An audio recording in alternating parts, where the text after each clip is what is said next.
Halló! Strákar, þið unnuð þessa stuttmyndakeppni í þemaflokknum þar sem þemað var ungt fólk gegn ofbeldi, en það er samt rosalega mikið ofbeldi í þessari mynd ykkar.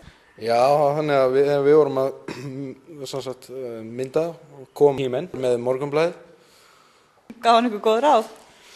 Já, He-Man berst gegn ofbeldi með ofbeldi en síðan kemur hann með endan. Hann sagði okkur að hverjir ætti að fá Morgunblaðið og við ættum að setja það aftur í pokann ef við myndum alltaf að skoða það.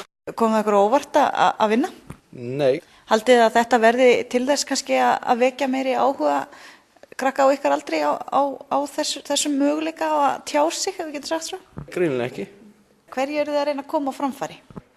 Halda ykkur fræðilegum.